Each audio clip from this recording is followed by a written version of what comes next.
Hi, I'm Stephen Lane, CEO and founder of Propstore. I'm here today with Tim Laws, Consignment Director for Propstore as well. And we have this rather wonderful, complete Christopher Reeve costume from Superman 3. Really special costume, isn't it, Tim? It's awesome. I love it. And evil Superman rather than the classic sort of blue and red that we expect. But I actually prefer this, and especially in this lighting, it looks absolutely amazing. So how did we end up with an evil Superman in Superman 3?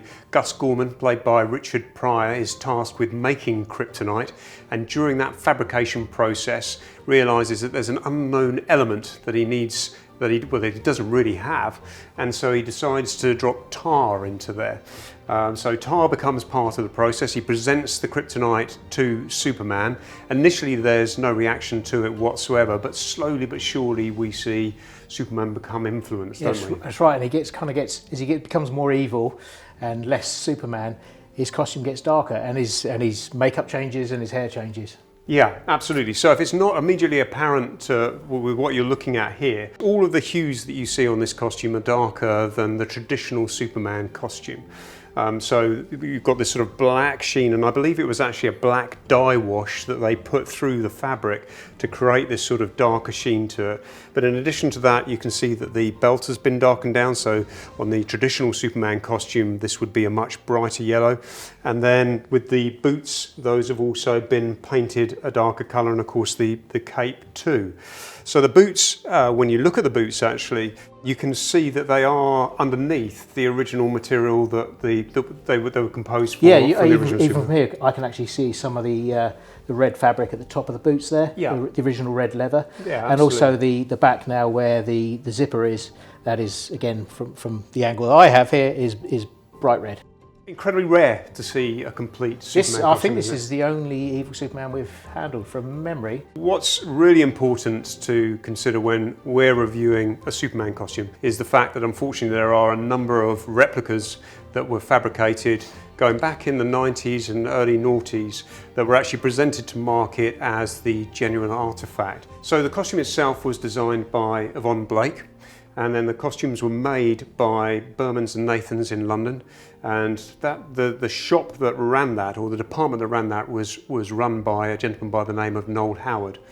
Now going back into the early 2000s, I came across a Superman costume, and I actually went to see Noel. Noel has sadly now passed away, to talk to him about the issue with all the fakes, the replicas that are in the market, and how to determine exactly, well, really how we could tell the difference between the two. Yeah.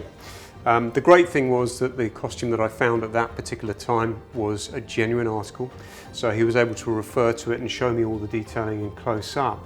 But I think that the lead aspect to it, before we dive into all the rest of the details, is actually the weave of the material, isn't it? Yeah, the number one thing to look at is the fabric, the construction of the fabric. This is obviously an evil Superman, so the colour is not the one we're more familiar with. But when you see the standard Superman costume, the colour is very distinct, and that's the first thing, is the colour. And then it's a kind of a very heavy fabric, and the stitching is unique. And we'll show you some close-ups of the weave.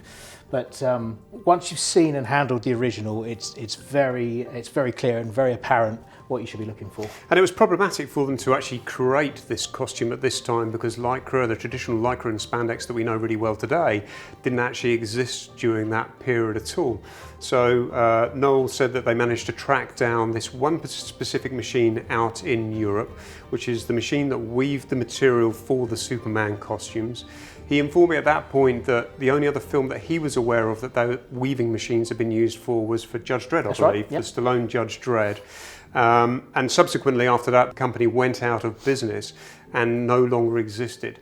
So the weave of the fabric is absolutely critical, and well, as I said, we'll drop in some close-up shots hopefully that you're looking at now, and we can compare how the weave should look in detail.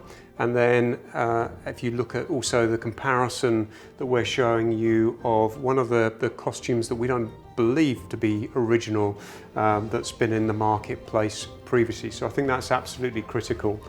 I think after that, the next thing that we would look at would be the labelling. Yeah, I think that's the next kind of obvious. There are a lot of subtleties to it, but the two big ones are the fabric for sure and the labelling. even though the typeface on the labels through the 3 different films changes slightly, they are always constant between them. And so a typeface label from a known suit from Superman 1 should match the typeface that is used, actually not only just for Superman costumes as well, for other character costumes too. Unfortunately, we have seen replicas and fakes being presented to market for like Marlon Brando costumes. And so we'll show you an example now of a known authentic label that originated from the Warner Brothers archive for as reference. And that is essentially how that costume label should present. Any derivation from that at all should raise flags about it. I think a few things that you can consider when you're looking at a Superman costume label are if the label doesn't look like it's been stitched in there originally. So let's say it's been re-stitched in. It's not machine stitching, it's hand stitching, or it's been stitched over the top of, or there are old holes, because unfortunately some of the replicas in the market, they've been pretty clever about this, where they were taking out old Berman's and Nathan's labels from other garments and reworking those into some of the replicated costumes. I think in addition to that, once you've looked at whether it looks original to the garment, look at the typeface, as we've talked about as well. But then also, if the label has been messed with at all, in some instances there are literally like iron-on patches that go over the top, have been placed over the top of the original information. And if you see something like that, that's a really big red flag as well. Yeah, there are also things to look out for, as well as the original typing on the label, which would always have a movie reference number on it. There will quite often be hand alterations on the authentic labels. There's a working costume. Quite often they were damaged, or these things were repurposed, and quite often the labels would have been allocated as such as they went down the line. The other thing to look at on the labels is the actual fabric of the label itself. That's very distinctive. And again, it's something that the copy labels that we've seen can't replicate. So in general terms, this should be labelled within the tunic, so on the back of the tunic. Then there's a hand-stitched label and, generally speaking, a hand-written label that goes into the back of the cape as well. That's right. We often see a label presented in the belt. In this particular example, the label is missing now, but you can still see the glue residue from where it was previously. Sometimes you get some labelling in the leggings, not always.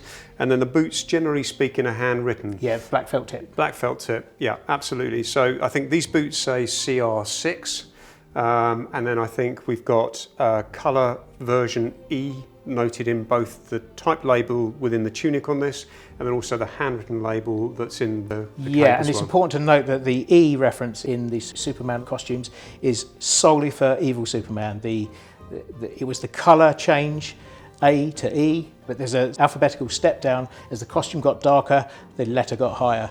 And we've seen on some of the replica costumes that those references to the colour have been... They've been copied, haven't they? They've been copied. But they don't match yes, the actual colour of the garments they didn't understand the reason it was labelled. The logic wasn't understood at the time they were being replicated by the fabricators. Right. Yeah, absolutely. Glad you said it better than I did. No problem at all.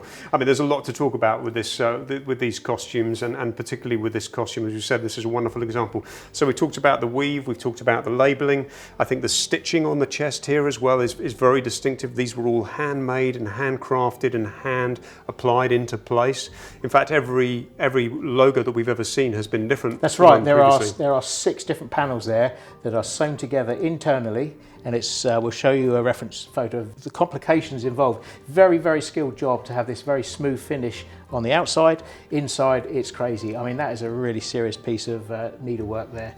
And then there was a stitching on the outside which tied it all together. Really, you know, that was the focus of the camera.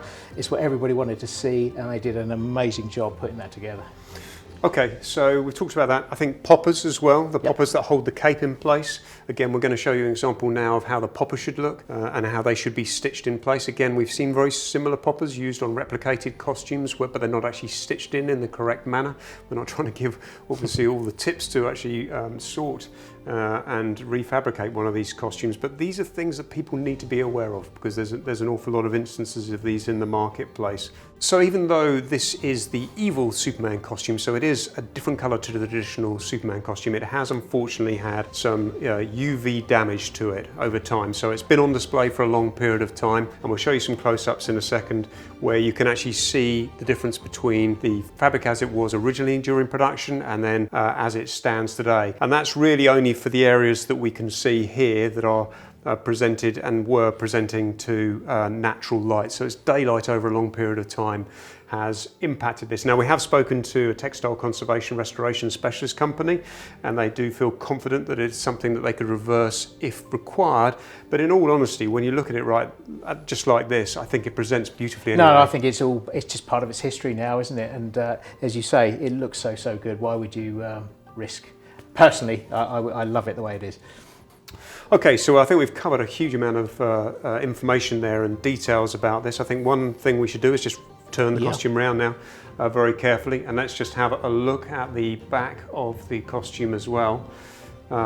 So there is the iconic Superman crest once again, the Superman logo, and again made of a very specific fabric, stitched and embroidered in a very specific way, and where we've seen these replicated and on replica costumes purporting to be originals previously, they are noticeably wrong. So I think it's a question of really comparing all of those different elements and bringing it all together whenever you're looking to authenticate it. This is part of what Propstore does. This is part of what Propstore loves to do. And in this instance, what a wonderful example that's coming up for auction very, very shortly.